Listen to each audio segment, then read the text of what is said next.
Hi, welcome to another episode of Hot Takes. Mary McCallan, the woman who went to Dubai at the same time as Hamza Yousaf on different planes and yet came back and had a baby exactly 9 months later.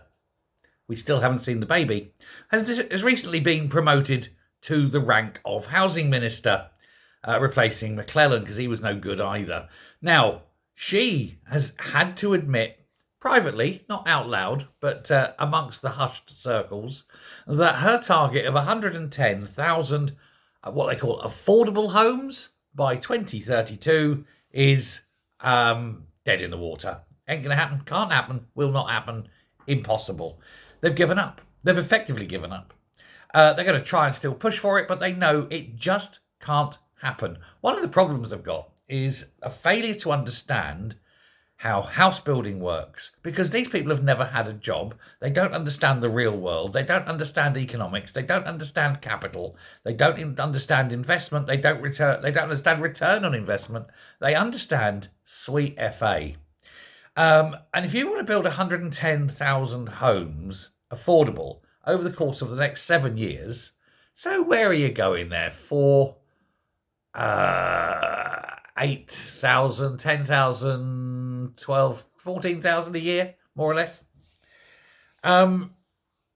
You've got to think, how can you do this? How can you build at that rate?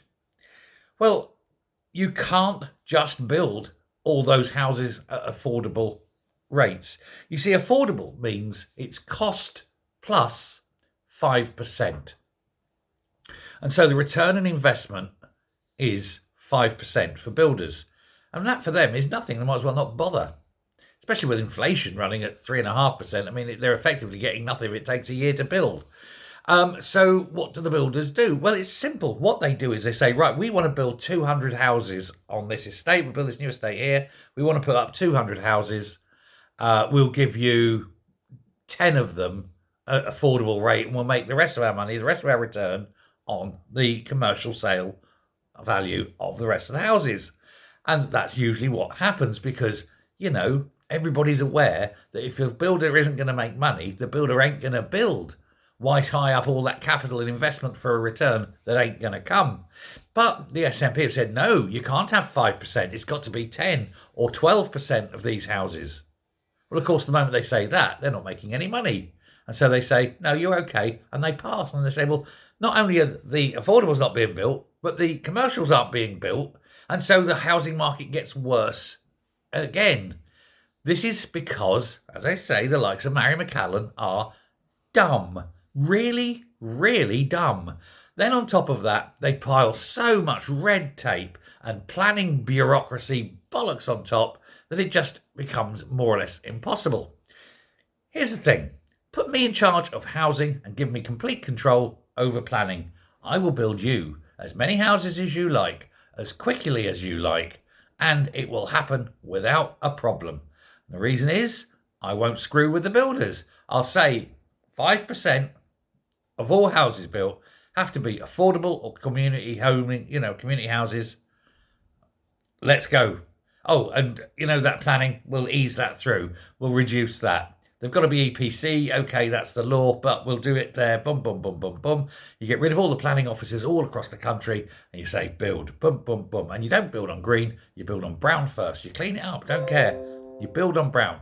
Then you can go in there. You can go in there. You use your land banks first.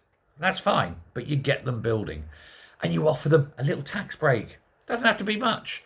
A 2%, call it a 2% construction tax encouragement to get them building, to build the numbers of houses. Because once you've got lots of houses, the people aren't homeless anymore. It's simple mathematics. But while you're holding up the housing, the people are homeless, the desperation sets in, etc. It ain't hard. The other thing you do, if you're housing minister as well, is you take all the bullshit away from tenants' rights and start putting some back into landlords. Give the landlords a break. Because while you keep going to the tenants, the landlords leave. And when you've got no rental properties, the ones that remain are going to be really high price. And that's the problem. Encourage landlords in, have lots of rental properties, the rental price comes down. It's supply and demand. This is basic economics, economics 101. And now she spent less time getting impregnated in Dubai and more time reading basic economics books and books on and talking to people in the construction industry. She might be able to do her job properly. But that ain't going to happen, is it? We're going to see her baby anytime soon. Thanks a lot.